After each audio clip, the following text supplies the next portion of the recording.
John Phillips here to talk to you today about some of the crazy text messages we're getting. So my phone's recording me, but I'm going to use this. So, oh, look, I got a text message. Oh no, I must have gone through a toll and not paid it, because clearly somebody's texting me saying I need to pay for a toll. Well, it's only $3. I'll just pay it. Okay, don't do that. You'd think people wouldn't need a warning, right? You'd think a person of average intelligence or above average intelligence wouldn't just click the link to try to solve a problem, right? You get a phone call from a state attorney, you get a phone call from a police department, you get a call from a bank even, and they want you to verify a certain level of information, and they have some data on you. So I could get online. I mean, I have background research tools that I can access, but I can get online and, just go to Spokeo, Spokeo,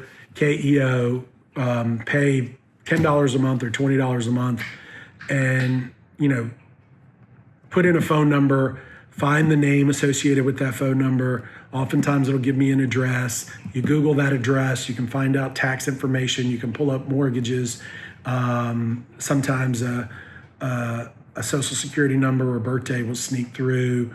You can use just $10, $20 a month in apps. This is without using the dark web. This is without using ChatGPT. This is without deep search of PDF files that are online and all the passwords that are online that are just archived on the dark web.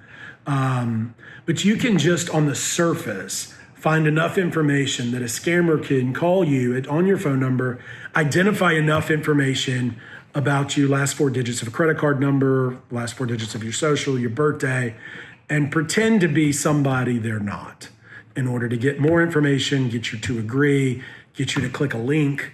You click the link, you may sign up for access to your computer, and then all your data is gone before you knew it. Bluetooth, if you keep your Bluetooth on in the airports, scammers and hackers can draw data directly from you.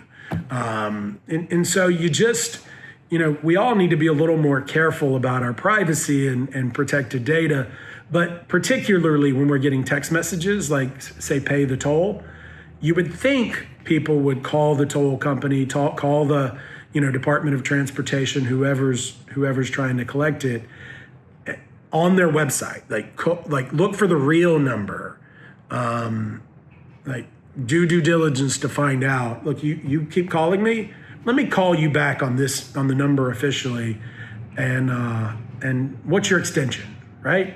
Oh, you're insisting that I call you directly back on this number. Okay, well, I searched and this appears to be a cell phone number. Are you doing work?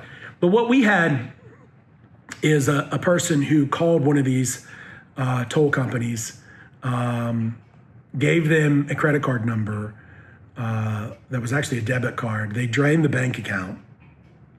And then when this person confronted them, they said, well, we know you live at X address and you won't report us unless you want harm done to you. And oftentimes, you can be appalled at that. And we should be. It's repugnant. It's crime on top of crime.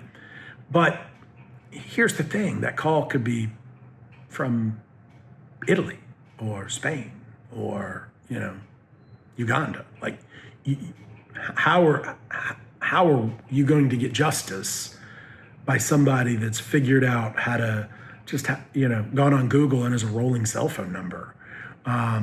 But, my point of the message today is really be careful out there.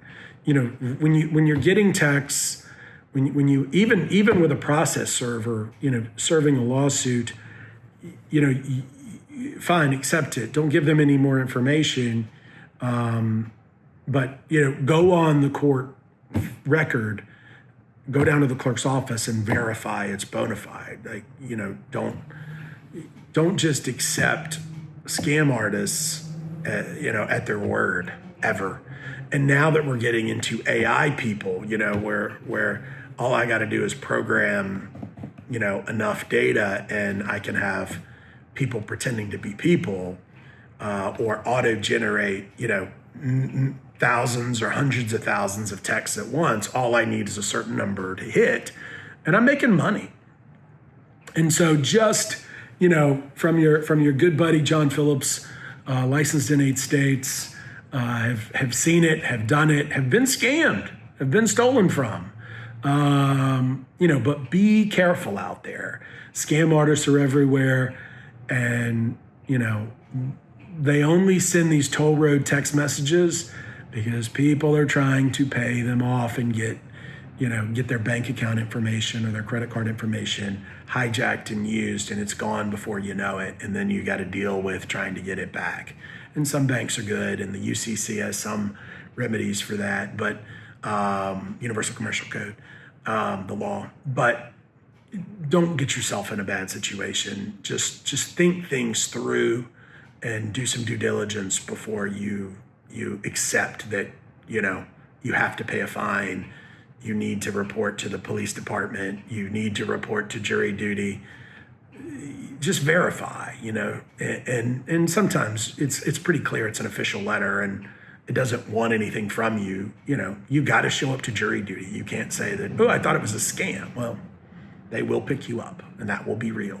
But, certainly we've heard some of the, you didn't show up at jury duty and now you got to pay $250 as a contempt fine, and people fall for it. People fall for it. So just be careful out there. If you have any questions, I'm happy to take a look at it. You can DM me on my social media. It's John Phillips on Twitter, X, John Phillips ESQ on Instagram, John Phillips, I think Phillips John on Facebook. But, I'm around. Just Google me. Happy to help you. Keep up the awesome. Be kind to strangers. Be kind to people you love. They need you. You never know what somebody's going through. Talk to you soon. Thanks.